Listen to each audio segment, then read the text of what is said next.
नमस्कार, मैं हूं मीनाक्षी रजत और आप देख रहे हैं हमारा खास शो सबका हिसाब होगा। वंदे मातरम यानी कि मां तुम्हें नमस्कार, ये राष्ट्रगीत वंदे मातरम के 150 वर्ष पूरे हो चुके हैं और इसी उपलक्ष्य में प्रधानमंत्री नरेंद्र मोदी ने शुक्रवार को नई दिल्ली के इंदिरा गांधी इंडोर स्टेडियम में वर्ष भर चलने वाले स्मरणोत्सव का उद्घाटन भी किया और इस अवसर पर उन्होंने एक स्मारक डाक टिकट और सिक्का जारी किया। इसके साथ ही वंदे मातरम की वेबसाइट को भी लॉन्च किया है। अब राष्ट्रगीत वंदे मातरम के 150 वर्ष पूरे हुए हैं तो उत्साह भी बहुत ज्यादा है और इसीलिए जगह जगह पर कार्यक्रम और प्रतियोगिताएं भी हो रही हैं। संस्थानों में राष्ट्रगीत गाया जाए ये निर्देश भी है, लेकिन इस निर्देश के आने के साथ ही इस पर घमासान भी शुरू हो गया है। घमासान इस बात पर है कि इसे माने ही क्यों, ऐसे निर्देश जारी ही क्यों किए गए हैं, अब वंदे मातरम बोले ही क्यों। तो अब सवाल यह है कि स्वतंत्र भारत में जिन्ना वाली सोच को बढ़ावा देने वाले लोग आखिरकार ये है कौन और क्यों ये सभी अब भी भारत में वंदे मातरम का विरोध चाहते हैं। इस मुद्दे पर हम चर्चा करेंगे, हमारे साथ खास मेहमान भी जुड़ेंगे, लेकिन सबसे पहले ये रिपोर्ट देखिए और समझिए कि आखिरकार वो कौन लोग हैं जो अब भी हमारे इस देश में जिन्ना की सोच को खुद पर हावी होने दे रहे हैं। देखिए,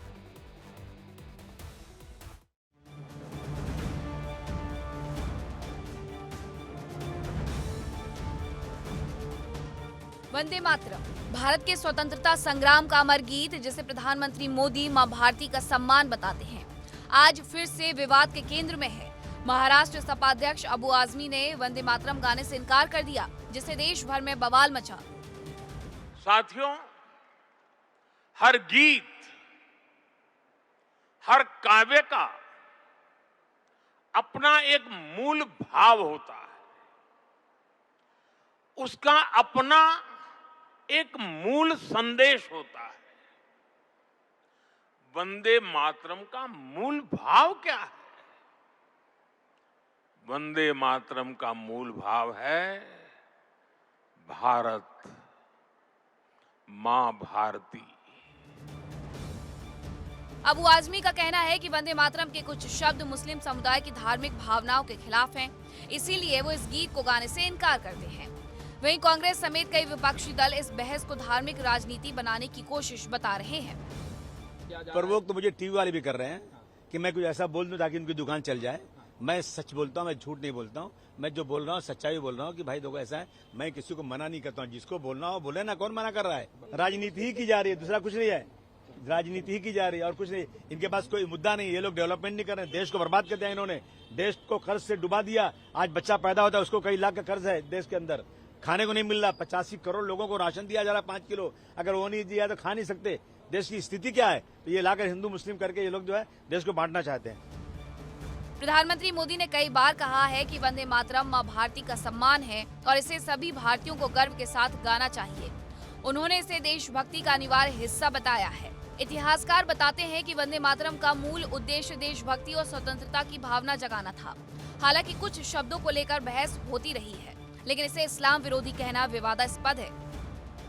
जिसको हिंदुस्तान में रहना है उसको वंदे मातरम कहना पड़ेगा और वंदे मातरम से अगर दिक्कत है, परेशानी है, तो समझ लीजिए वो हिंदुस्तान से प्रेम नहीं कर रहा है, वो संविधान कानून से प्रेम नहीं कर रहा है, संविधान कानून को बहुत बड़ा चुनौती दे रहा है, इसीलिए वंदे मातरम का विरोध कर रहा है। और ऐसे लोगों को देश द्रोही समझना चाहिए और डंडा मार मार के उसको पाकिस्तान भेजना चाहिए। महाराष्ट्र के मुख्यमंत्री से हमारा यही कहना है कि सभी मदरसों में वंदे मातरम गीत होना चाहिए, तभी हिंदुस्तान में राम राज की स्थापना होगा।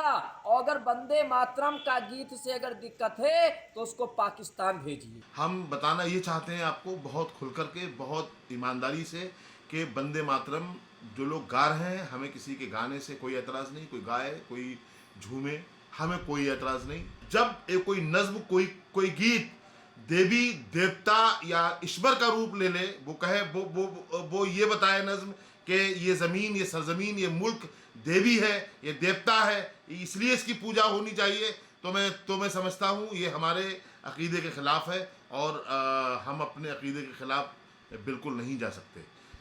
और संविधान में कोई ऐसा कॉलम दिखाइए जिसमें ये लिखा हो कि आप वंदे मातरम नहीं कहेंगे तो आप देशद्रोही हैं। जहां कुछ लोग इसे राष्ट्रीय एकता का प्रतीक मानते हैं, वहीं कुछ नागरिक धार्मिक भावनाओं के सम्मान की बात करते हैं। तो क्या वंदे मातरम को लेकर ये विवाद देश की एकता को मजबूत करेगा या और भेद पैदा करेगा? देश की राजनीति में इस मुद्दे पर विवाद जारी है और विपक्ष के विरोध के सुर फिर से तेज हो गए हैं। आने वाले दिनों में ये बहस और गहराने की संभावना है, क्योंकि वंदे मातरम सिर्फ एक गीत नहीं बल्कि राष्ट्रीय पहचान का बड़ा हिस्सा बन चुका है। Bureau report, India daily.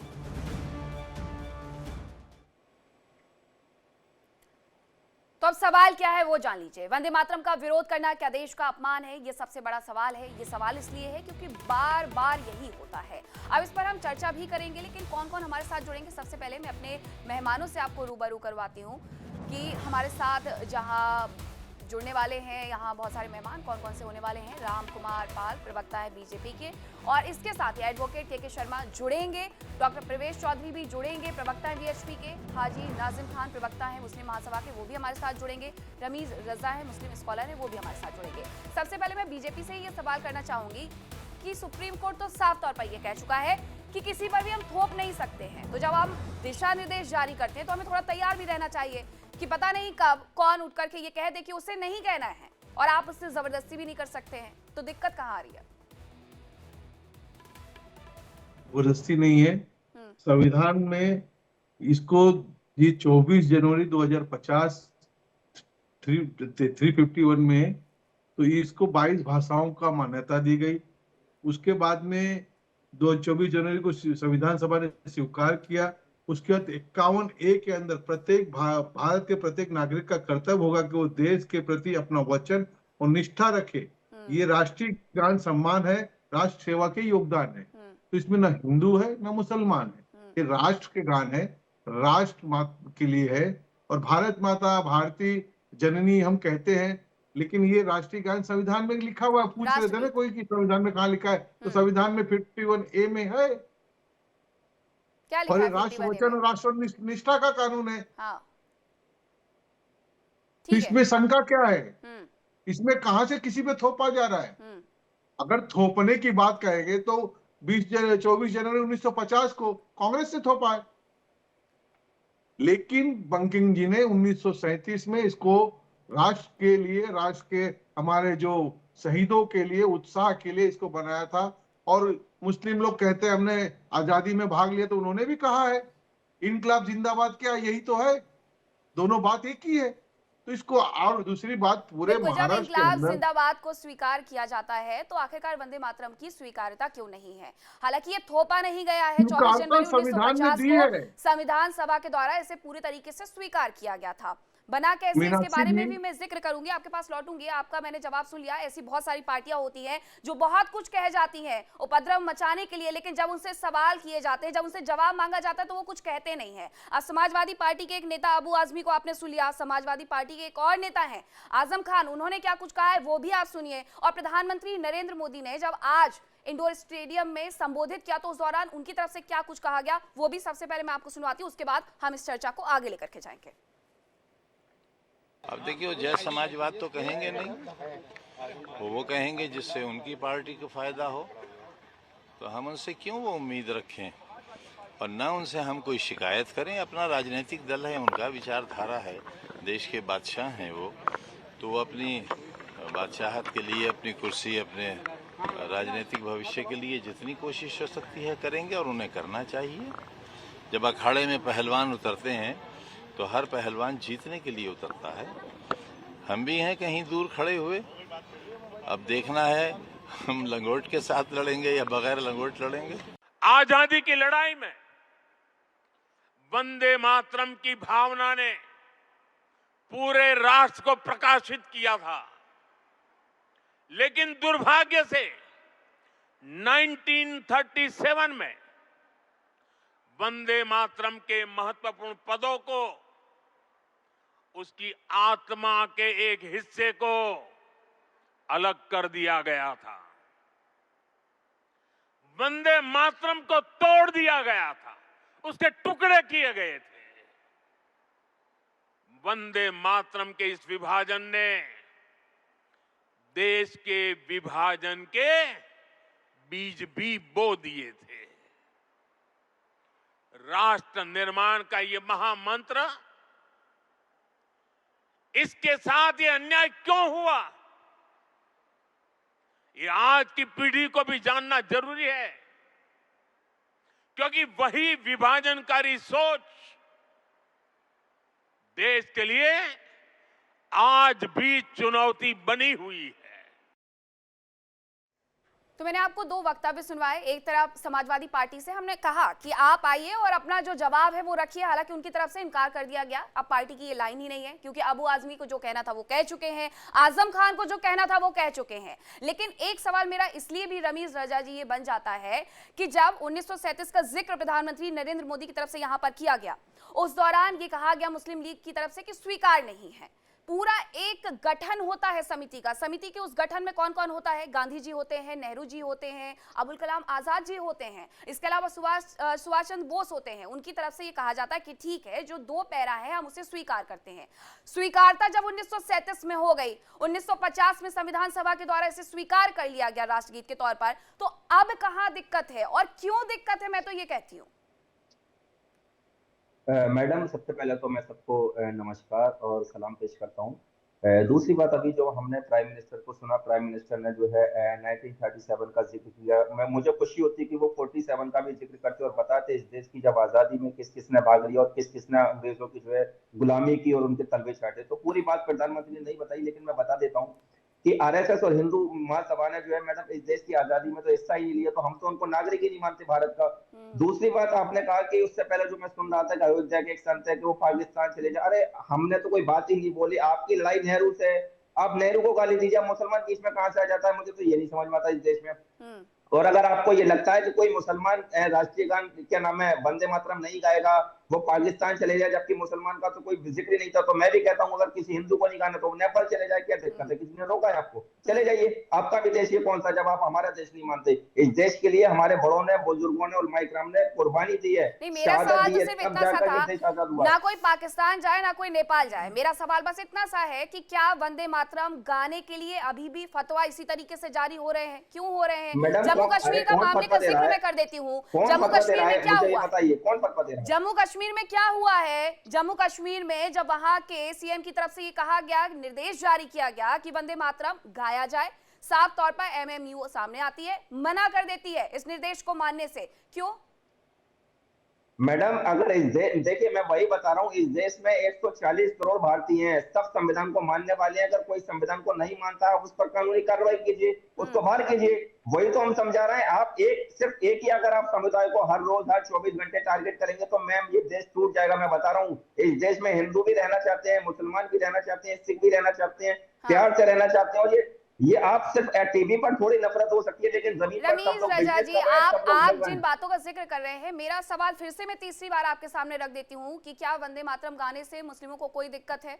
Madam, मुसलमान को भी दिक्कत नहीं है, हिंदू को भी दिक्कत नहीं है, इस देश को मैं किसी को दिक्कत नहीं है। अगर किसी को दिक्कत है तो मैं कह रहा हूँ उस पर कानूनी कार्रवाई कीजिए। आपको दिक्कत नहीं है ना? आपको दिक्कत नहीं है? अरे मैडम मुझे क्या किसी मुसलमान को दिक्कत नहीं, आप कैसी नहीं, बात ये करते बहुत हैं? अच्छी बात है, मैं यही सुनना चाह रही थी। अगर आपने ये मुझे स्पष्ट कर दिया है तो मुझे नहीं लगता कि इसके लिए अब मैं आपसे कोई सवाल करूं, आप वहां पर स्पष्ट हो जाते हैं। अब हाजी नाजिम खान भी मेरे साथ यहाँ पर जुड़ गए हैं, मुस्लिम महासभा के प्रवक्ता हैं। हाजी नाजिम जी, अशफाक उल्लाह खान जिनका जिक्र जब जब होता है तो हमेशा ये याद आता है कि क्या वंदे मातरम कहते हुए जब वो फांसी पर चढ़ जाते हैं तो बाकी लोग वंदे मातरम पर सियासत क्यों करने लग जाते हैं? हाँ मीनाक्षी जी, देखिए मैं तो अल्लाह का शुक्र अदा करता हूँ कि हमने भारत की इस पाक सरजमी की मिट्टी से हम लोग पैदा हुए, और इंशाल्लाह देखिए एक वक्त ऐसा आएगा कि इसी भारत की पाक सरजमी की मिट्टी में हम लोग दफन हो जाएंगे।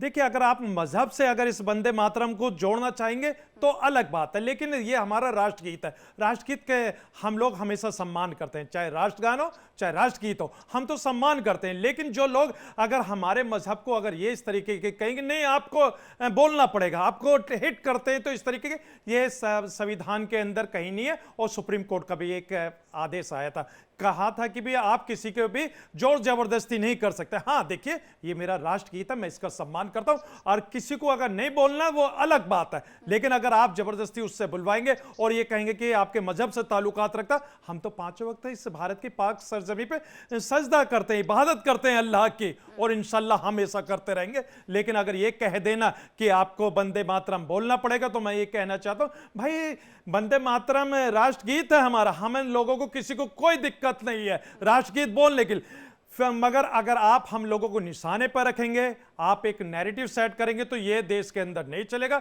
देश तो हमारे प्यारे खूबसूरत संविधान से ही चलेगा, और हम लोग हमारे देश के संविधान को सर्वोपरि मानते, और इंशाल्लाह इस मुल्क के सौहार्द हमेशा बनी रहे। तो इसी के लिए हम लोग हमेशा हिंदू मुसलमान भाइयों से कहते हैं कि आप सबकी अपनी नैतिक जिम्मेदारी है इस मुल्क के सौहार्द को बनाने की, लेकिन किसी भी अराजक तत्व की नैरेटिव बात में आप लोगों को फंसने की जरूरत नहीं है। मैं तो देखिए यही कहूंगा कि देखिए, राष्ट्रगीत है, राष्ट्रगीत हम लोगों के लिए, हमारे लिए सम्मान की बात है, लेकिन मजहब से जोड़ेंगे तो ये हमारे बिल्कुल गलत है। हम अपने इस राष्ट्रगीत को मजहब से नहीं जोड़ने देंगे। नहीं, ये अच्छी बात है, आपने ये स्वीकार किया कि राष्ट्रगीत और राष्ट्रगान गाने की जब जब बात आएगी तो हर हिंदुस्तानी खड़ा होगा, उसमें हिंदू और मुसलमान नहीं होगा। राम कुमार पाल जी, कश्मीर में जो हुआ है उसके बाद आपको लगता है कि जो निर्देश जारी किए गए थे उन निर्देशों को वापस लेने की जरूरत है? सुप्रीम कोर्ट भी साफ तौर पर ये कहता है कि आप थोप नहीं सकते हैं। देखिए, थोपने की बात ही नहीं है मैडम। ये 51A के संविधान में लिखा है कि वतन की निष्ठा और वतन की वचन, वतन के लिए, ये किसी हिंदू के लिए, किसी मुसलमान के लिए, किसी सिख के लिए, ईसाई के लिए नहीं है। ये राष्ट्रगान है, राष्ट्र के प्रति है, तो इन लोग अपने ऊपर ले लेते हैं। अब वो अबू हाशमी ने क्या कहा, एक और बात कही थी उन्होंने, मुख्तार नबी और शहनवाज जी का नाम लेकर कहा, जो मुसलमान दारू पीता है, चरस पीता है, गांजा पीता है, वही लोग राष्ट्रगान गाते हैं। ये क्या भावना है उनकी? ये दो भाई हमारे, उनका विरोध करना चाहिए। जो राष्ट्रगान गाते हैं वो मुस्लिम भाई हमारे क्या शराबी है? वो राष्ट्रगान और राष्ट्रगीत में फर्क है। आप जिसकी बात कर रहे हैं, ये वाजिब है क्या? आप जिस पार्टी की बात कर रहे हैं, उस पार्टी की तरफ से उन्माद फैलाने वाले जो बयान है वो दे दिए जाते हैं, के लिए वचन है। हाँ, लेकिन सफाई देने वो नहीं आते। पूर्वजों ने हमारे, चाहे आपने शहादत दी, चाहे हमारे पूर्वजों ने शहादत दी, वह राष्ट्रगान गाते ही वंदे मातरम के लिए यही गीत था हमारा। इसमें हिंदू मुसलमान लाने वाले आप लोग हैं। मीनाक्षी क्यों ला रहे हैं राष्ट्रगान में राष्ट्रगीत में फर्क है, और राष्ट्रगान में वंदे मातरम जोड़ रहे हैं। आप पूछिए ना, मुझे आपत्ति हो रही है कि ये मेरे राष्ट्रगान को और राष्ट्रगीत को दोनों को मैच कर रहे हैं। आप थोड़ा सा समझिए इस बात को, राष्ट्रगान और राष्ट्रगीत में फर्क है। हमारे लिए दोनों सम्मानित है, हम सम्मान करते हैं, लेकिन आप अगर राष्ट्रगान के नाम पर अगर कहेंगे वंदे मातरम, तो आप पहले थोड़ा पढ़ लिख के बैठे तो मुझे लगता है कि ज्यादा अच्छी बात है। वंदे मातरम राष्ट्रगान है, ये संविधान में दर्ज है। 24 जनवरी 1950 आप गलत बोल रहे हैं, आप गलत बोल रहे हैं। राष्ट्रगान हमारा जनगणमन है, राष्ट्रगीत हमारा वंदे मातरम है। वो ये करेक्शन करने के लिए आपसे कह रहे हैं। मैं आपके पास लौटूं, लेकिन हमारे साथ हमारे दो और मेहमान भी जुड़ गए हैं। के शर्मा जी जुड़ गए हैं, डॉक्टर प्रवेश चौधरी भी जुड़ चुके हैं हमारे साथ। के शर्मा जी, मेरा सवाल आप ही से है। जम्मू कश्मीर का बार बार जिक्र इसलिए होता है क्योंकि वहां पर कुछ जगह ऐसी हैं जहां पर ये कहा जाता है कि आप राष्ट्रगान भी गाइए, राष्ट्रगीत भी गाइए। खासकर जम्मू का एक जिला है डोडा, वहां पर जाकर के जितने भी मदरसे हैं, ये आदेश दिया गया कि जनगणमन गाना है और साथ ही वंदे मातरम भी गाना है। लेकिन पूरे कश्मीर की अगर मैं बात करूं, क्योंकि आपका वहां पर अलायंस है, इसलिए मैं आपसे ये सवाल कर रही हूं, तो बहुत सारे लोग ऐसे खुलकर के आ जाते हैं जो ये कहते हैं कि नहीं गाएंगे। अब आपकी सरकार वहां पर इसे कैसे टैकल करेगी? क्योंकि उमर अब्दुल्ला तो कह रहे हैं गाना पड़ेगा, लेकिन बाकी जो विरोध में आ रहे हैं वो कह रहे हैं नहीं गाएंगे। कैसे होगा ये कश्मीर में लागू? देखिए, नाजिम खान जी ने और हमारे जो एक और जो है मुझे स्कॉलर जो है, बहुत अच्छी बात बोला उन्होंने कि देखिए, ये बीजेपी क्या है ना, हर चीज को एक है ना धर्म का रंग देने में सक्सेस हो जाते हैं, और उनको खुद ही देखिए आरएसएस जो सबसे पहला जो उनकी विंग सपा है, ने दिया है, उनके साथ आप खड़े नजर आते हैं। सर आर्टिकल 51A जो है फंडामेंटल ड्यूटीज की बात करता है, और ड्यूटीज में ये है कि हमें सम्मान करना चाहिए, क्या क्या ड्यूटी है हमारी। लेकिन और राष्ट्रगान जो है, हमारे प्रवक्ता जो कह रहे हैं, वो आपने करेक्ट कर दिया कि जन गण मन राष्ट्रगान होता है, न कि राष्ट्रगीत होती है। ठीक है ना, तो वो ठीक है, मिस्टेक है भाई साहब, में कंफ्यूजन होगा, या ऐसा नहीं है कि पढ़े लिखे नहीं है। नहीं, मैं उन्हें टोक चुकी थी, लेकिन शायद उन तक मेरी आवाज नहीं पहुंची। लेकिन के शर्मा जी, इस बात का जवाब जरूर दीजिएगा कि इस पूरी समस्या को जम्मू कश्मीर में कैसे टैकल करने वाली है सरकार। देखिए, जम्मू कश्मीर में किसी भी चीज को, जो गान है, सभी को सम्मान करना चाहिए, सभी को गाना चाहिए। कुछ लोग ऐसे हैं, पांचों उंगली बराबर नहीं होती है, और जो all are not alike, तो जब ये all are not alike की बात है, ऐसे लोग जो नहीं सम्मान करते हैं उनके ऊपर कानूनी कार्रवाई करनी चाहिए। सरकार है, लेकिन ये नहीं कि उस एक अबू आजमी अबू आजमी, वो मुसलमान बाद में होगा, पहले वो भारत का नागरिक है। यदि वो इस तरह की बातें करता है तो सरकार को उसके खिलाफ में सख्त से सख्त कानूनी जो है कार्रवाई करनी चाहिए। ऐसे लोगों को, इसमें कानून देश में, इसके लिए जस्टिस कोर्ट बैठा हुआ है। लेकिन हम और ये इसको सिर्फ डिबेट में लाकर अलायंस बनाती है, तोड़ती है, जोड़ती है। महाराष्ट्र में भी हमने देखा, उत्तर प्रदेश में हमने देखा। एक आदमी से, समाजवादी पार्टी से जो ये बयान आया है उससे आपका कोई लेना देना नहीं है? नहीं, मैं जिस आदमी, वो आदमी बेकार है जो इस तरह का बातें करता हो। चलिए ठीक है, ऐसी पार्टी से अलायंस ना किया करिए। फिर अगर आप खुद ही कह रहे हैं कि आदमी बेकार है तो ऐसी पार्टी से अलायंस ही ना किया करिए। डॉक्टर प्रवेश चौधरी का मैं रुख कर लेती हूँ, वीएचपी से हैं, प्रवक्ता हैं। डॉक्टर प्रवेश चौधरी, मुझे लगता है इस पैनल में जो लोग भी आज बैठे हुए हैं वो सब एक ही स्वर में एक ही बात कह रहे हैं कि राष्ट्रगान हो या राष्ट्रगीत हो, ससम्मान हमें गाना चाहिए। तो मुझे लगता है ये डिबेट से ज्यादा चर्चा का विषय बन जाता है कि जो लोग दिक्कतें पैदा करते हैं उन लोगों पर किस तरीके से सरकार को लगाम लगानी चाहिए। नहीं, सरकार तो जो कानूनी रूप से प्रक्रिया है उसका पालन करती है, वो करेगी। लेकिन अबू आजमी को आज कह रहे हैं ऐसी बात, या समाजवादी पार्टी के जो नेता लोग आज बात ऐसी कह रहे हैं, तो ऐसा तो नहीं है।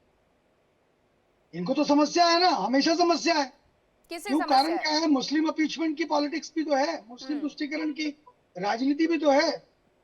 इनको ये बताने की राजनीति की होड़ लगी रहती है कांग्रेस और समाजवादी पार्टी सरीके पार्टियों को कि कौन मुसलमानों के साथ है, और ये मुसलमानों के साथ होने के दावे में मुसलमानों को राष्ट्रद्रोही बना देते हैं। वो मुस्लिम समाज, हमारे दोनों स्कॉलर कह रहे हैं ना कि हम उसके खिलाफ हैं, लेकिन इनके पक्षकार बनने के चक्कर में ये सारे संपूर्ण मुस्लिम समाज को खड़ा कर देते कटघरे में। अरे भैया, वंदे मातरम को लेकर के इस देश के अंदर लाखों लोगों ने शहीदी दी, हजारों लोगों ने शहीदी दी है, और जिसमें मुसलमान भी शामिल थे, जिसमें हिंदू भी शामिल थे, है ना। तो ये राष्ट्र गीत है, राष्ट्र गीत के प्रति श्रद्धा भाव होना चाहिए। लेकिन क्योंकि इस्लाम के बेसिक जो कंटेंट है, उस कंटेंट के अंदर क्या है, उस कंटेंट में ये है मीनाक्षी जी कि आपको अल्लाह के अलावा किसी का स्मरण करना ही नहीं। अब ये विषय अबू आजमी के दिमाग में है, वो बार बार भारत के मुसलमान को ये याद दिलाने की कोशिश करता है कि आपका इस्लाम क्या है, जबकि भारत का इस्लाम और दुनिया का इस्लाम दोनों में बहुत अंतर है। भारत का इस्लाम अपने में यूनिक इस्लाम है, क्योंकि वो हिंदू इस्लाम है, हिंदू फिलॉसफी चिंतन उस पर कहीं ना कहीं आधारित इस्लाम है। और अरब का इस्लाम या दुनिया का इस्लाम, उसमें बहुत ज्यादा अंतर है। इसलिए जब भारत का मुसलमान है तो उसमें जाति भी है, उसमें फिरके भी हैं, उसमें तमाम तरह के अंतर भी हैं। वो सारी चीजें आपको, जो हिंदू मत को मानने वाले लोग हैं, वो सारे आपको मुसलमान मत में मिल जाते हैं। इसलिए हिंदू मुसलमान होना, भारत का जो मुसलमान है वो मूलतः हिंदू चरित्रिक मुसलमान है, ठीक है। और उसको बार बार अबू आजमी ये बात दिलाते हैं कि नहीं नहीं नहीं, देखो दुनिया का मुसलमान तो कहता है सिर्फ अल्लाह को मानना है, वंदे मातरम नहीं करना, जनगण नहीं करना, योगा नहीं करना। हमारे भड़काने वाली राजनीति है हाजी नाज़िम खान जी, ये भड़काने वाली राजनीति है जो अबू आजमी की तरफ से कहा गया या फिर समाजवादी पार्टी के अन्य नेताओं की तरफ से कहा गया। ये क्या मुसलमानों को बहकाने की, बरगलाने की साजिश नहीं है? हाँ मीनाक्षी जी, देखिए अभी आपने सुना भी होगा, यहाँ पे हिंदू इस्लाम की भी बात हुई है। अभी मेरे अपने दोस्त हैं प्रवेश चौधरी जी, अक्सर मेरे साथ टीवी चैनल पर रहते हैं, हमेशा एक इस तरीके से फिलॉसफी रखते हैं कि सामने हिंदू के सामने मुस्लिम समाज को एकदम बिल्कुल बेचारा साबित करने की कोशिश करते हैं। अरे भाई प्रवेश जी सुन लीजिए, भाई आपने हिंदू इस्लाम का, मुझे लगता है कहीं आपका हिंदू भाई कहीं बहिष्कार न कर दे, क्योंकि आपने इस्लाम के जो मायने रखे वो हिंदू भाई से जोड़ दिए, तो उस बात को मैं बता देता हूँ। और दूसरी बात ये, आप कहते हैं राष्ट्रगीत मेरे भारत का, मैं पढ़ भी सकता हूं और मैं सबके सामने रख भी सकता हूं। लेकिन अगर आप राष्ट्रगीत के अंदर का जो शब्द है वंदे मातरम वाली बात को अगर आप ये कहेंगे कि आप नमाज में पढ़े, तो भाई नहीं, मैं सिर्फ और सिर्फ अल्लाह की इबादत करता हूं, अल्लाह को मानता हूं, तो मैं तो अपनी नमाज के अंदर सिर्फ अल्लाह का ही जिक्र करूंगा। लेकिन अगर आपने अभी जिस तरीके से जोड़ने की कोशिश करी ना कि भारत का हिंदू इस्लाम और अरब का दूसरा इस्लाम की बात करें, तो मैं आपको एक बात बता दूं, पूरी दुनिया का मजहब इस्लाम सिर्फ और सिर्फ एक है। अगर हाजी नाजिम खान पढ़ता है यहां पे कि ला इलाहा इल्लल्लाह मुहम्मदुर रसूलुल्लाह, इस कलमे को पूरी दुनिया के अंदर अगर आप देखेंगे तो सब एक ही साथ पढ़ेंगे। अगर हाजी नाजिम खान भारत के अंदर अल्लाह कहता है तो पूरी दुनिया के अंदर अल्लाह ही कहा जाएगा। लेकिन आप लोग सिर्फ और सिर्फ नैरेटिव सेट करते हैं। परवेश भाई, ये बंद कर दीजिए इस तरीके का नैरेटिव। भाई मैं अल्लाह की इबादत करता हूं, बड़े फक्र से कहता हूं कि मैं भारतीय मुस्लिम हूं। भाई मैंने अपने आप की आइडेंटिटी बताई भारतीय, और आप लोग हमारे लिए किस तरीके की बात करते हैं। और सुन लीजिए परवेश भाई, आपको मैं एक बात, छोटी सी बात कह देता हूं। मैं ये कहता हूं कभी भी नैरेटिव सेट मत कीजिए हिंदू मुसलमानों के बीच में। भाई ये हिंदू और मुसलमान दोनों एक ही है, हम सबका डीएनए एक है, क्योंकि हाजी नाजिम खान के पूर्वज जो है बाबा आदम अलैहिस्सलाम है और आपके जो पूर्वज हैं वो मनु है। तो भाई अगर देखेंगे मनु जी है बाबा आदम अलैहिस्सलाम को, कहीं ना कहीं आपको लगेगा कि एक ही है। लेकिन आप लोग सिर्फ और सिर्फ यहां पर जिस तरीके से एक धर्म के नाम पर एक चश्मा पहनाने की कोशिश करते हैं, आप मुस्लिम कम्युनिटी को टारगेट करने की कोशिश करें, बंद कर दीजिए। ये देश संविधान से चलता था, चलता है और इंशाअल्लाह चलता रहेगा। नाजिम जी, मुझे ऐसा लगता है कि ये हिंदू मुसलमान के साथ साथ ये भी है कि वो कौन लोग हैं जो मुसलमानों को बरगलाने की साजिश रचते हैं। 1937 में जो पैरा थे वो हटा दिए गए थे। प्रवेश चौधरी जी, आप कुछ कह रहे थे जी। देखो हाजिम नाजिम ने मेरी बात को कह दिया कि हम सबका डीएनए एक है। अरे वही बात तो मैं कह रहा हूँ। हाँ, तो मेरा तो बाबा आदम अलैहिस्सलाम तो नहीं, मेरे तो पूर्वज बाबा आदम अलैहिस्सलाम है। सुनिए पहले, सुन तो लीजिए। हम अक्सर कहते हैं कि संस्कृति अपनी एक चिरंती, खून रगों में हिंदू है, विराट सागर समाज अपना, हम सब इसके बिंदु है। हमने कब कहा कि आप हमसे अलग है? हमने तो नहीं कहा। और इस्लाम तो 1500 साल पहले की पैदाइश है, उससे पहले तो नहीं था। आप लोग, अरे इस्लाम के बारे में थोड़ा सा जानकारी ले लीजिए। नहीं, सुन लीजिए। अरे नहीं, गलत तर्क मत दीजिए आप लोग। नहीं, गलत तर्क आप लोग पेश करते हैं। भाई अभी आपने कहा 1500 साल पुराना, तो भाई मैं आपको बता दूं ये दुनिया जो बनाई है मैंने अपने प्यारे में बनाई है, उससे पहले यहूदी है, जानकारी नहीं है। उससे पहले यहूदी है। आपको जानकारी होती तो इस तरीके की बात नहीं करते आप लोग। आपको जानकारी नहीं है। मैं कह रहा हूँ कि इस दुनिया के पहले वाहिद शख्स बाबा आदम अलैहिस्सलाम है। अरे कोई आदम इस्लाम की अरे आप लोग यही तो आप लोग नहीं जानते।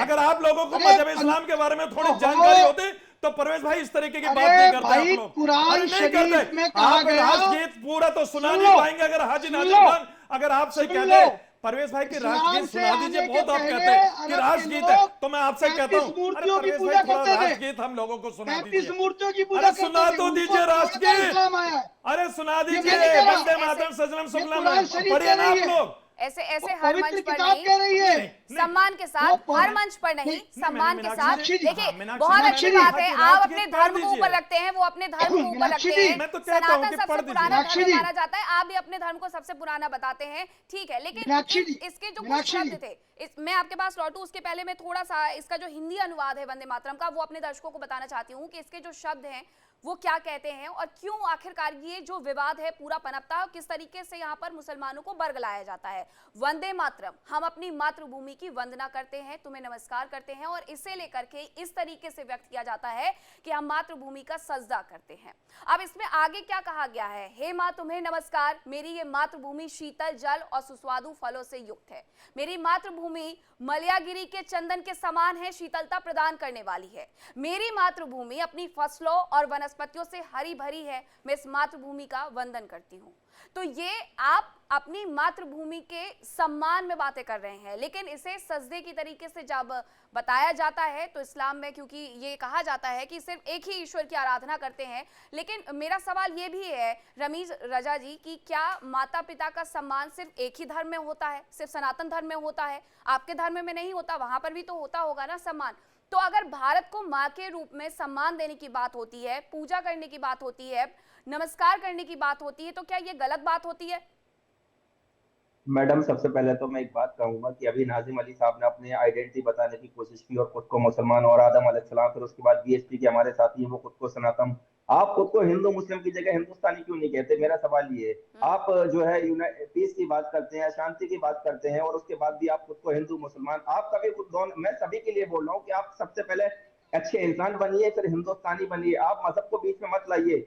ये देश मैम उनका भी है जो मजहब को मानते हैं, ये देश उनका भी जो मजहब को नहीं मानते, तो प्लीज मजहब को बीच में मत लाइए। इस देश में हिंदू, मुस्लिम, सिख, ईसाई और वो लोग जो मजहब को नहीं मानते, सब लोग प्यार से रहते हैं और आगे भी रहना चाहते हैं। जहां तक आपका सवाल था कि ये देश माँ की बात आपने बोली, मैं मुझे एक चीज बताइए, आप अपनी माँ से मोहब्बत करती हैं, तो क्या उसको लिखने की जरूरत है, बोलने की जरूरत है? वो तो आप मोहब्बत करती है। ऐसे ही भारत का मुसलमान इस धरती से, इस मिट्टी से, इस मुल्क से मोहब्बत करता है, तो उसको बोलने की जरूरत क्या है? अब इस देश में कुछ लोग ऐसे हैं जो राष्ट्रगान से भी नफरत करते हैं, तो आप उनका क्या करेंगे? तो मैं वही तो बता रहा हूँ, इस देश में अगर कोई भी गैर कानूनी बात कर रहा है, उस पर कानूनी कार्रवाई कीजिए। जहां तक अबू आजमी जी का सवाल है, मैम समाजवादी पार्टी है, फिर इंडिया अलायंस की सभी पार्टी, इन्होंने इस देश में मुसलमान को सिर्फ चारा बना कर रख दिया है कि कोशिश है कि हमारी लड़ाई सिर्फ हिंदुओं से रहे। मैडम मैं आपको बता रहा हूँ, आज टीवी पर, नेशनल टीवी पर, मैं जितनी अपनी माँ की मोहब्बत करता हूँ, उतनी नरेंद्र मोदी की माँ से मोहब्बत करता हूँ, उतनी आपकी माँ से मोहब्बत करता हूँ। लेकिन इस देश में इंडिया अलायंस की तमाम पार्टीज ने हमें हिंदू का दुश्मन बना के रख दिया है, और हम ऐसा लगता है कि पता नहीं, जैसे कि हम पता नहीं किसी देश से जंग लड़ने जा रहे हैं। मैडम इस देश में मुझे बताइए 14 से पहले क्या इतनी चीजें नफरती नहीं थी? ठीक है, बीजेपी, हम सिस्टम से, हमारे कुछ चीजें हैं जो बीजेपी की पसंद नहीं है, लेकिन मैडम हमें हिंदू से नफरत नहीं है। हम तो हाथ जोड़ के इंडिया अलायंस की जितनी भी पार्टीज हैं उनसे रिक्वेस्ट करते हैं कि प्लीज हमें हिंदू का दुश्मन मत बनाइए, हमें बीजेपी का दुश्मन मत बनाइए, हम आरएसएस का दुश्मन मत बनाइए। जहां तक वोटिंग की बात है, मैडम इस देश में सबको अधिकार है, वो किसी को भी वोट करे, लेकिन ये जो देश, ये जो बीजेपी का डर जगह जगाकर भारत के मुसलमान को जो डराया जा रहा है, ये सिर्फ इनकी बहुत बड़ी पॉलिटिक्स है। मैडम मैंने इंडिया अलायंस की कई पार्टीज ज्वाइन की और मैंने देखा है कि उनकी जो सोच है वो मुसलमान को लेकर मैडम बिल्कुल जीरो है, बिल्कुल खत्म है। वो नहीं चाहते कि भारत में मुस्लिम लीडरशिप पैदा हो, इसीलिए वो बीजेपी का डर दिखाकर हम लोगों को जो है बरगलाते हैं, और हम लोग मैडम फालतू में पूरे देश में बीजेपी के दुश्मन बन गए, हिंदू के दुश्मन बन गए। दिल से बता रहा हूं मैडम, हमें बरगलाने का काम करते हैं आप लोग, ऐसा आरोप है आप पर? हमें किसी से नफरत नहीं है मैडम। आपने बताया, लेकिन संविधान में क्या लिखा है? प्रत्येक भारत के नागरिक का कर्तव्य होगा कि वो देश के प्रति अपनी वचन और निष्ठा के लिए राष्ट्रीय गान का सम्मान करे और देश की सेवा में योगदान करे। ना हिंदू की सेवा में, ना मुसलमान की सेवा में, देश की सेवा में योगदान करे। नहीं, वो तो ये कह रहे हैं ना कि आप लोग लड़वाने का काम करते हैं, बेमतलब में हिंदू मुसलमान करते हैं। देश की सेवा के लिए कहा गया है, वचन निष्ठा के लिए कहा गया है, देश के हर नागरिक का कर्तव्य ये संविधान में लिखा गया है। उसमें हिंदू, मुसलमान, बीजेपी, कांग्रेस कहाँ लिखा गया है? ये आप लोग डाइवर्ट कर रहे हैं इसको। वहां पे आरएसएस, बीएचपी, तबलीग जमात, कहाँ लिखा गया है? हर प्रत्येक नागरिक का कर्तव्य साफ साफ लिखा गया है।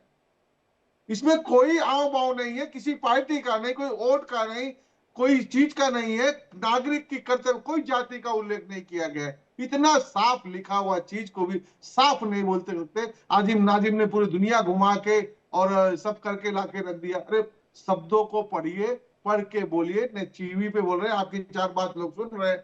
आपको विरोध करना है तो अबू आजमी का करिए, तो उन्होंने कहा है कि वो मुस्लिम गान गाते हैं जो शराबी हैं। नाम भी लिया, मुझे लगता है इस बात को बार-बार दोहराने की कोई जरूरत नहीं है। इसका विरोध वो कर चुके हैं। हमें के शर्मा जी से सवाल ले रहे हैं। आचरण क्या है? ठीक है के शर्मा जी, 1937 का जैसे बार-बार जिक्र होता है, ये जिक्र इसलिए भी होता है बोलने क्योंकि उस दीजिए वक्त मुस्लिम मीनाक्षी जी, मुझे भी कुछ बोलने दीजिए।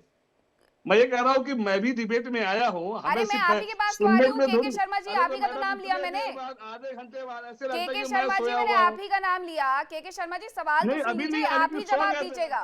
के शर्मा जी, मेरा सवाल ये था कि 1937 का जैसे बार बार जिक्र होता है कि उस वक्त एक पूरी सभा बैठी और उस कमेटी में ये तय किया गया कि 2 पैराग्राफ हम स्वीकार करते हैं राष्ट्रगीत के तौर पर। लेकिन 1938 की अगर मैं बात करूं तो जिन्ना की तरफ से एक पूरा लेख जो कि न्यू टाइम्स ऑफ लाहौर में छपवाया गया, वो ये था कि मुसलमान राष्ट्रगीत के तौर पर इसे कभी स्वीकार नहीं करेंगे। तो क्या अभी भी कुछ ऐसे लोग हैं जिनके मन में अभी भी वही जिन्ना वाली सोच बैठी हुई है? देखिए ऐसा है, जिन्ना जी पाकिस्तानी है, भारत का नागरिक नहीं है, और जिन्ना जी पागल है, तो मैं उसे क्या कर सकता हूँ? 1938 की हुई है, तब वो इसी भारत का हिस्सा थे। हाँ नहीं, जब हिस्सा थे तो जिन्ना जी ऑल आर नॉट अलाइक, मैंने पहले भी बोला है कि पांचों में बराबर रहती है। कुछ लोग, परिवार के लोग, यदि उंगली आपकी कट जाए, कैंसर हो जाए, तो काट के फेंक देना चाहिए। हमने काट के फेंक दिया उनको, पाकिस्तान में घुसा दिया उनको, हमने इंडिया नहीं आने दिया। तो वो कैंसर है, उस कैंसर का जिम्मेदारी हमें मत दीजिए। 1937 में क्या हुआ, 1938 में। देखिए मोदी जी, एक चीज मुझे मालूम है, 100% सक्सेसफुल है। जो सोचते हैं ना दुनिया वही सोचती है, जो बोलते हैं दुनिया वही बोलती है। इसका मतलब कि वो चाहते हैं महंगाई, बेरोजगारी, इस पे चर्चा ना हो, शिक्षा पे चर्चा ना हो। चर्चा सिर्फ किस पे चाहते हैं? हिंदू मुस्लिम और कुछ नहीं, क्योंकि उनका जो रोटी है ना, पीछे के बैकग्राउंड में चुनाव भी चल जाइए रहा ना, है बिहार में। आप उसके पीछे के बैकग्राउंड में क्यों नहीं जाते हैं? जब जब 1888 की मैं बात करूं तो उस टाइम पे रविन्द्रनाथ ठाकुर की तरफ से सबसे पहले इसे गाया गया था, उन्होंने गाया, उसके बाद फिर इसे गाया गया। 1905 में जब बंगाल विभाजन हुआ, 1905 में जब बंगाल विभाजन हुआ, उस दौरान किसी ने कोई आपत्ति नहीं जताई। बंगाल में हिंदू भी रहते थे, मुसलमान भी रहते थे, उन्होंने पूरा वो गीत गाया है। तो अब उसको लेकर के 1937 में बदलना, फिर 1938 में उस बात का जिक्र होना, और अगर प्रधानमंत्री नरेंद्र मोदी की बात तो मैं लेके ही नहीं आई, आप खुद लेकर के आए हैं कि वो जो कहते हैं नैरेटिव सेट हो जाते हैं। तो आप मुझे बताइए कि अगर ये सवाल पूछा गया कि कांग्रेस ने उसके दो फाड़ किए, कांग्रेस की वजह से उसे हटाया गया, तो क्या गलत पूछ दिया? देखिए, मैं बार बार मीनाक्षी जी, आप जो चाहती है मेरे मुंह में उंगली करके जो उल्टी करवाने की जो कोशिश करना चाहते हैं, मैं उल्टी नहीं करूंगा। आप फैक्ट में बात करिए। क्या मैंने आपको 1905 का एग्जांपल गलत दिया? मैंने 1905 का बंगाल विभाजन का एग्जांपल आपको गलत दिया? मैंने रविन्द्रनाथ ठाकुर के द्वारा इसे गाया जाना ये उदाहरण गलत दिया? आप बस मुझे ये बता दीजिए, फैक्ट पे बात करिए। आप सही बोल रही है, और हमें देश के लिए, हम नागरिक हैं, हमें देश का सम्मान करना चाहिए हर नागरिक को। बट कुछ लोग हमारे जो कैंसर की तरफ है, वैसे लोग की इतनी ज्यादा हम चर्चा करके उनका हम वैल्यू बढ़ा रहे हैं, तो ऐसे लोग की चर्चा ही नहीं करें। पता है, ऐसे लोग जो बर बोले जो होते हैं, जैसे गिरिराज सिंह है, कुछ है, परवेज वर्मा है दिल्ली में, वो ऐसे क्यों बोलते हैं? क्योंकि उनको है ना मीडिया का अटेंशन मिलता है। तो ऐसे लोग मीडिया में बोलते हैं, आप यदि इनकी चर्चा करवाएंगे ना, तो कल से पता चला कि हमारे जो प्रवक्ता मुस्लिम हाजी नाजिम का भी उल्टा सीधा बोलना चालू कर देंगे फेमस होने के लिए। ये हमारे प्रवक्ता जो है रामपाल जी भी फेमस होने के लिए उल्टा सीधा चालू कर देंगे। तो इस सब पे नहीं जाना। देश को शिक्षा, महंगाई, इस पे बात कीजिए। मैं चाहता हूँ कि ऐसे पागल लोग को हटा दीजिए। पागल आप ही लोग। मुझे समझ नहीं आ रहा कि मैं किस तरीके से मुस्कुराऊं कि आप यहाँ पर बैठ करके शिक्षा की बात करेंगे, बेरोजगारी की बात करेंगे, लेकिन जैसे ही माइक देखेंगे वैसे उस तरीके की बातें करेंगे जो टीवी डिबेट का हिस्सा बने।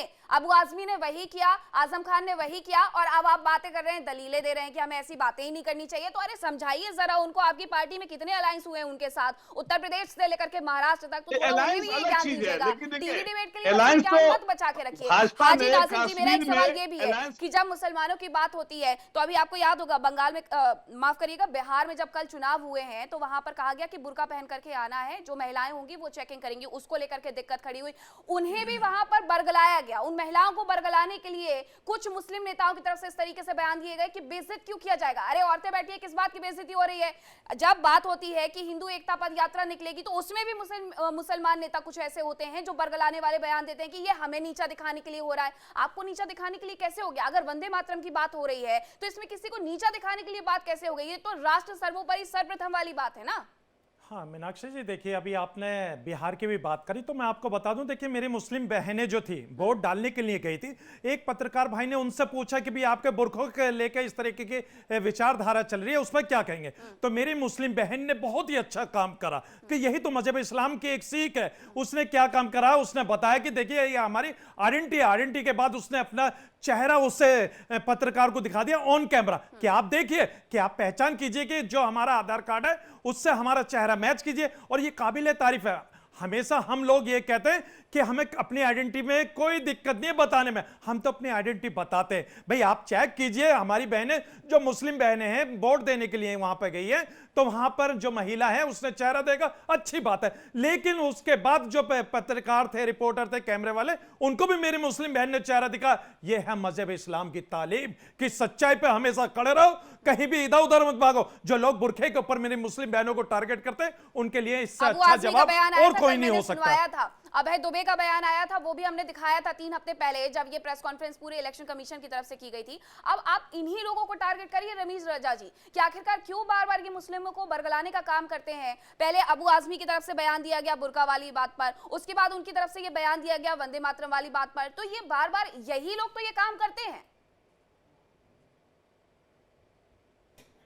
पार्टी के प्रवक्ता या अबू आजमी को बैठा ली और उनसे पूछिए कि आपके घर में अरे कितनी मैंने जो तो आपको महिलाएं 3 हैं। बार बता दिया कि उन्होंने तो हाथ खड़े कर दिए, वो तो बस बयान दिए, जहर मैडम उगले मैं और वही तो निकल कह रहा लिए। हूँ, वही तो कह रहा हूँ, उनके प्रवक्ता को मेल कीजिए, पूछिए कि आपके घर में कितनी महिलाएं जो बुर्का पहनती है। मैडम ये लोग सिर्फ और सिर्फ, मैं बता रहा हूँ कि देश में 2014 के बाद से एक बहुत बड़ी साजिश हो रही है कि इनको, मुसलमानों को, भारत को हिंदुओं से डराओ, बीजेपी से डराओ, और उसकी आड़ में फैमिलिज्म, नेपोटिज्म को बढ़ावा दिया जा रहा है। आप देखिए समाजवादी पार्टी की घर में कितने लोग एमपी है, मेंबर ऑफ पार्लियामेंट, कोई 10th पास है, कोई 12th पास है, और उसी क्या नाम है जिले के अंदर जो है पीएचडी होल्डर और पता नहीं तरह तरह के इंजीनियर थे जिनको कोई जानता तक नहीं है। तो मैं यही तो बता रहा हूँ, बीजेपी ने इन लोगों की दुकानें बंद कर दी है। ये लोग अपनी दुकान को बचाने के लिए, मुस्लिम वोट के लिए हिंदू को मुसलमान का दुश्मन बना रहे हैं और मुसलमानों को बता रहे हैं कि अगर आप हमें वोट नहीं दोगे तो बीजेपी आ जाएगी। मैं, मुझे एक चीज बताइए, मैं जहाँ रहता हूँ यहाँ पर 80% हिंदू आबादी है, मुझे तो किसी से खतरा नहीं है, मेरे घर के सामने मंदिर है, मुझे तो खतरा नहीं है। तो हमें हिंदुओं का दुश्मन क्यों बनाया जा रहा है इस देश में? मेरा यही तो सवाल है।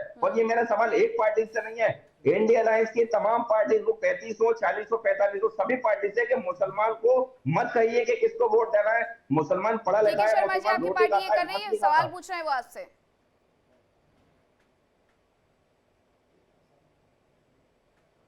के शर्मा जी, रमीज रजा जी सवाल पूछ रहे हैं आपसे। हाँ बताइए मैम। हाँ, वो पूछ रहे हैं कि बार बार ऐसा कार्य क्यों कर रहे हैं। आपके अलायंस में जितनी भी पार्टियां हैं उन सबसे उनका ये सवाल है कि क्यों लड़वाने की राजनीति करते हैं वोट के लिए, ताकि आप बीजेपी को हरा सके। नहीं, देखिए राम कुमार पाल जी को हम जो राष्ट्रगान और राष्ट्रगीत पे समझ नहीं है तो उनको क्या पता चलेगा डीएनए और आरएनए क्या होता है। मैंने आपसे रमीज रजा जी की बात पर सवाल पूछा है। हाँ, लेकिन अब रमीज राजा जी जो कह रहे हैं वो हमारा जो सिस्टम है, बीजेपी जो है मुफ्ती महबूबा मुफ्ती से उन्होंने कश्मीर में सरकार बनाने के लिए उन्होंने गठबंधन किया। अब महबूबा मुफ्ती जो देश के खिलाफ में बहुत सारी बातें बोलती है, तो अब इनको, बीजेपी को, या तो उनको गंगा स्नान करना चाहिए था जाके कि भाई पाप जो किया उन्होंने सत्ता को लालच में, कुर्सी को पाने के लिए। देखिए ऐसा अलायंस का ठेका नहीं लिया गया है। अपनी हम कांग्रेस जो है, अब रही समाजवादी पार्टी के नेता मुखिया बोले होते तो अलग बात है, बट अबू हाजमी और ये जो कुछ ऐसे नेता है ना, हर पार्टी में 2-3 पागल घोड़े होते हैं, वो बोलते हैं, वो कुछ भी बोलते हैं, उनका लगाम ही नहीं है, उनका लगाम ही नहीं है। उनका काम है, कुछ लोगों को तो छोड़ दिया जाता है कि जाओ तुम ऐसा बोलो और अपने हिसाब से चलो। जैसे बीजेपी है ना, हमेशा आपने देखिए तेलंगाना में जो AIMIM को खुला छूट दी है कि तुम इधर से बैटिंग करो, मैं इधर से बैटिंग करता हूं, तुम मुस्लिम हिंदू गाली दो, मैं मुस्लिम को गाली दूंगा। तो इससे क्या होगा कि नैरेटिव जो है हमें देश में सेट करना है। तो उनकी पिच होती है, उनका बॉलर होता है, उनका बैट्समैन होता है, वो अपने पिच में जैसा चाहते हैं वैसे बैटिंग कराते हैं। उनका फुल टॉस, जानबूझ के फुल टॉस में बॉल फेंकते हैं कि उधर से छक्का लगे, छक्का बाउंड्री पार कर जाए। तो यही तो दुनिया को समझना होगा। इंडिया गठबंधन पे आई तो आपने बीजेपी के अलायंस पर डाल दी। तो राम कुमार पाल जी से मैं इस बात का जवाब ले लेती हूँ कि जब जरूरत पड़ती है तो आप पार्टियों से हाथ मिला लेते हैं। पीडीए का उन्होंने जिक्र कर दिया, क्या आपने पीडीपी का जिक्र कर दिया उन्होंने, कि आपने वहां पर जाकर के अलायंस कर लिया, और अब आप वापस से वही बातें दोहराने लगे हैं जो शुरुआत में करते थे। तो ये इतना क्लैशेस क्यों होते हैं?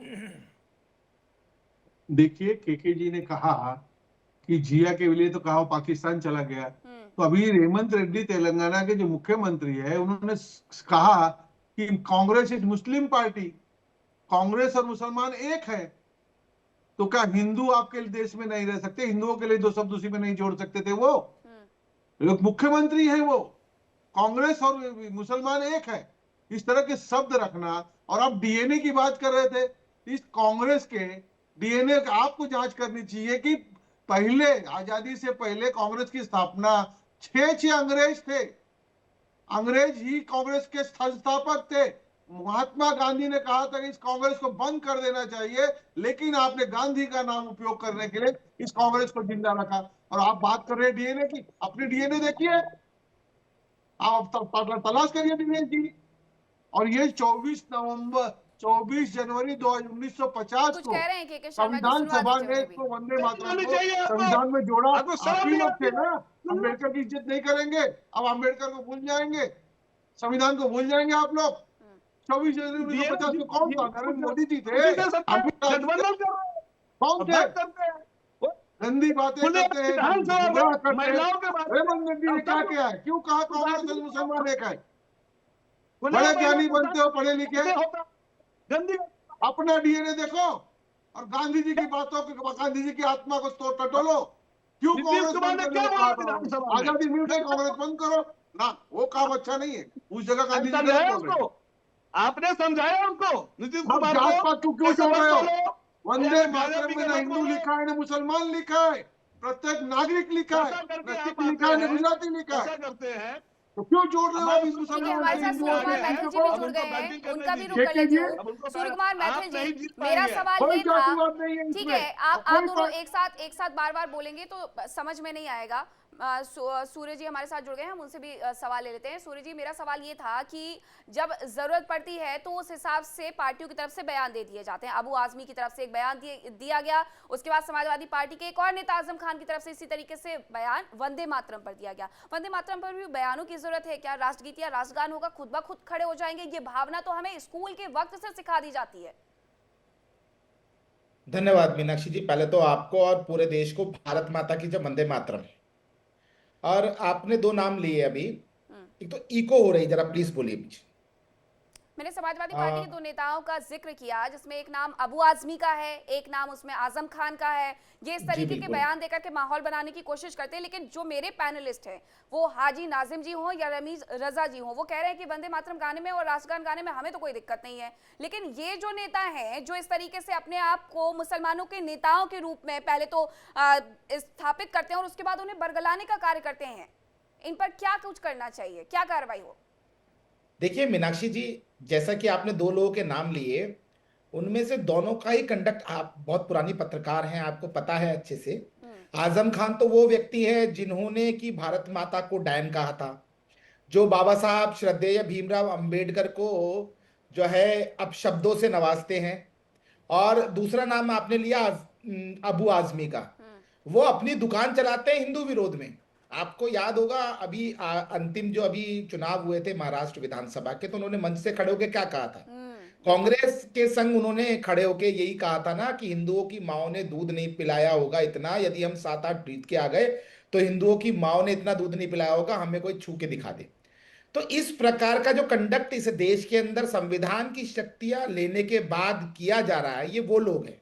अब रही बात जहां तक आम मुसलमान की है, तो मैं आपको बताऊं कि एक सिस्टमेटिकली ढंग से एक सिस्टम बनाया जाता है। जैसे कि मेरा भाई है नाजिम खान, बहुत अच्छे व्यक्ति है, मुझे नहीं लगता है कि इनको वंदे मातरम बोलने में कोई भी परेशानी होगी, क्योंकि वंदे मातरम का मतलब मादरे वतन होता है। उसी प्रकार से रमीज राजा मेरा भाई है, इसको भी कोई परेशानी नहीं होनी चाहिए वंदे मातरम बोलने में। लेकिन उन लोगों को वंदे मातरम बोलने में परेशानी है जो कहते हैं भारत तेरे टुकड़े होंगे चार इंशाअल्लाह इंशाअल्लाह, और अफजल हम शर्मिंदा है तेरे कातिल जिंदा है। ये जो विचारधारा है ना, ये उस विचारधारा के लोग के कारण जो है इस प्रकार की चीजें उठती हैं। मैं आपको छोटा सा उदाहरण दे रहा हूं। अभी मैं 1 घंटा पहले दिल्ली पहुंचा हूं, उससे पहले मैं चेन्नई में था। वहां पर दिखाया जाता है कि तमिल बोलेंगे, हिंदी नहीं बोलेंगे, लेकिन ऐसा वहां पे कुछ है नहीं। जिसको तमिल आती है वो तमिल बोलता है, जिसको हिंदी आती है थोड़ी थोड़ी, वो थोड़ी थोड़ी हिंदी बात करता है। ये एक बात और मैं आपको बताना चाहता हूं, यहां पर आपने पीडीपी की बात की, भारतीय जनता पार्टी के संग गठबंधन में, तो मैं आपको एक बहुत स्पष्ट उदाहरण दे रहा हूं कि उस गठबंधन का नतीजा क्या हुआ। उस गठबंधन का नतीजा ये हुआ कि जहां पर एक देश में दो शर्मा जी ये सवाल प्रधान पूछ रहे थे। जी, तो मैं उनको बता दूं, के शर्मा जी को, उनकी आंखों पर पट्टी बंधी हुई है। 1947 से अब तक इस देश के अंदर 2 विधान, 2 प्रधान और 2 संविधान थे। जब पीडीपी के संग भाजपा ने सरकार बनाई, उसके बाद सरकारी, मैं ये बता रहा हूं, सरकारी जो इमारतें थी उनके ऊपर तिरंगा नहीं लहरता था, तिरंगा लहरना शुरू हो गया। और उसके बाद आप देखिए 370 खत्म की गई, 35A खत्म किया गया। इनके दादा और बाबा ने कश्मीर को दूसरा हिस्सा बना दिया था भारत से अलग। हमारे श्रद्धेय श्यामा प्रसाद मुखर्जी जी ने कहा था ना कि मैं एक देश में 2 विधान, 2 प्रधान, 2 संविधान नहीं मानूंगा, लाल चौक के ऊपर पाकिस्तान का झंडा नहीं लहरने दूंगा। इसके लिए उन्होंने बलिदान दिया। तो ये है असलियत। यदि पीडीपी से उन्होंने गठबंधन करके स्टेट असेंबली के अंदर सरकार बनाई थी, तो इसलिए बनाई थी कि ताकि 370 और 35 से हटाया जा सके। और यही आप नतीजा देख लीजिए। और साल 1.5 साल गठबंधन चला, ये लोग तो मलाई खाती रहे, ये देश का अपमान करते हैं। इनकी तो जो कांग्रेस कार्यालय तेलंगाना का, वहां पर बांग्लादेश का राष्ट्रगान चल सकता है, लेकिन भारत के राष्ट्रगीत और राष्ट्रगान का सम्मान ये कांग्रेसी रंगे हुए सियार और इनके साथी लोग कभी नहीं कर सकते। के शर्मा जी, ये असलियत में इस बात का गद्दार लोग जवाब हैं। देना चाह रहे हैं आपको। के शर्मा जी बोलिए।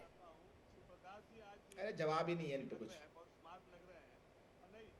जो है ना पार्टी के ही प्रवक्ता जो है वो अच्छा नहीं, बैटिंग अच्छा नहीं कर रहे थे। आप आगे सही वक्त पे उनको बचाने के लिए, ठीक है, अच्छी बात है, भाजपा के आप बहुत अच्छा प्रवक्ता है आप।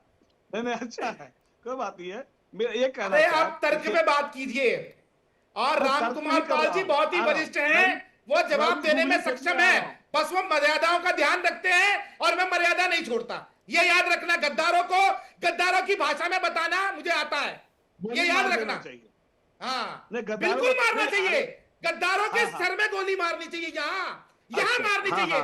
हमारे यहाँ पागल कुत्तों को मारने की परमिशन नहीं है। पूरे विश्व में हर देश में पागल कुत्तों को मारने की परमिशन है और वो मारे जाते हैं, बीच चौक पे मारे जाते हैं। सूर्य प्रकाश जी थोड़ा शब्दों का लिहाज रखेंगे। आपके जो सवाल है उसका जवाब आप के शर्मा जी से लीजिए, लेकिन थोड़ा शब्दों की मर्यादा बनाए रखें। बोलिए के शर्मा मैं जी, यही क्या कहना कह रहे हैं? देखिए मैं यही कहना चाहता हूँ, हमारे आरएसएस के जो है वो भारत के झंडे को है ना लेके घूमते हैं पूरा। जब सुबह मॉर्निंग में जब है ना योगा करते हैं तो आरएसएस का झंडा आज भी भारत का झंडा नहीं यूज करते हैं। ये क्या वो इसका मतलब कि वो हमारे देश के नागरिक भी नहीं है और देश के भगोड़े हैं, इसका मतलब आरएसएस, देखिए ऐसा है, वो नहीं मानते हैं, वो नहीं मानते हैं, उनकी मर्जी है, ठीक है ना। लेकिन अब हम बोले कि आरएसएस के गद्दार है, इनको पाकिस्तान भेजो, तो ये कहेंगे कि भाई जो भारत का झंडा का सम्मान नहीं करते, आज भी खुद का झंडा वहां लगाते हैं नागपुर में, तो बट ऐसा नहीं है। मैं ऐसा नहीं बोलूंगा, ये कानून का काम है। मैं इनके तरह पागल नहीं हूं जो गोली मारूंगा। मैं एक इंसान हूं, मैं कानून का पे भरोसा करता हूं और कानून ये कहता है कि आप सिर्फ कंप्लेन करो, आप ऐसे लोग को खिलाफ में कोर्ट में केस फाइल करो, न्याय अन्याय का फैसला उसके लिए जज बैठा है, ना कि सूर्य प्रकाश मैथिली जी यहाँ पे खूनी बनने जा रहा है। अरे भाई साहब, एक खून करेंगे जेल चले जाएंगे। लेकिन हाजी नाजिम खान, ये भारत में जो अलग अलग जगह पर अलग अलग नियम देखने को मिलते हैं, के शर्मा जी कह रहे हैं पहले अपने घर में ही तो आप चेंज करवा लीजिए। हाँ मीनाक्षी जी, देखिए भारत के अंदर तो सिर्फ एक ही संविधान चलता है, वो हम सब लोगों के लिए मान्य है और भारत का संविधान सबके लिए सर्वोपरि है। और सूर्य प्रकाश मैथिल जी तो मेरे अच्छे परम मित्र हैं और देखिए मैं इनका सम्मान करता हूँ। और रही के जी की बात, तो ये भी मेरे परम मित्र है। तो मैं ये कहना चाहता हूँ देश संविधान से चलता है। और लेकिन आपने जो कहा कि गद्दारों को गोली मारने की, ये इस तरीके की मुझे आपत्ति हुई थी, तो मैंने इसलिए आपको कहा। और दूसरी बात, जो अभी आपने का एक सवाल था यहाँ पर कि हिंदू राष्ट्र वाली बात आपकी आई थी, तो मैं कहता हूं कि जिनको हिंदू राष्ट्र की बात करनी है या हिंदू राष्ट्र चाहिए, तो भाई बराबर में नेपाल है उधर, और जो इस्लामिक राष्ट्र की बात करते हैं तो उनके लिए बराबर में पाकिस्तान है, और जो भारत में सेकुलर की बात करते हैं वो हाजी नाजिम खान और मेरे तमाम भारतीय हैं, वो भारत के अंदर है। तो हम लोगों को सबको भारतीय होने में फक्र है। अगर कोई भी इस तरीके की बात करता है तो उसका हम कड़े शब्दों में मजम्मत करते हैं। और रही बात ये, जो बार बार एक बात आ रही थी, जो आपका टॉपिक था राष्ट्रगीत को, देखिए राष्ट्रगीत हम लोगों के लिए बड़े सम्मान की बात है। स्पष्ट कर दिया था। मैं लास्ट कमेंट सूर्य कुमार मैथिल जी से इसलिए लेना चाह रही हूं क्योंकि सबसे लास्ट वक्त में आए हैं। 30 सेकंड का एक थोड़ा सा छोटा सा कमेंट दीजिएगा, फिर उसके बाद मैं समाप्त करती हूँ। देखिए मीनाक्षी जी, पहले तो गुल खाएं और गुलगुलों से परहेज। ये जो आज एडवोकेट के शर्मा कांग्रेसी नेता के रूप में बैठे, जरा इनसे पूछो कांग्रेस को पैदा किसने किया था? एयू ह्यूम ने किया था। कांग्रेसी नहीं था वो, ना हिंदुस्तानी था, वो अंग्रेज था।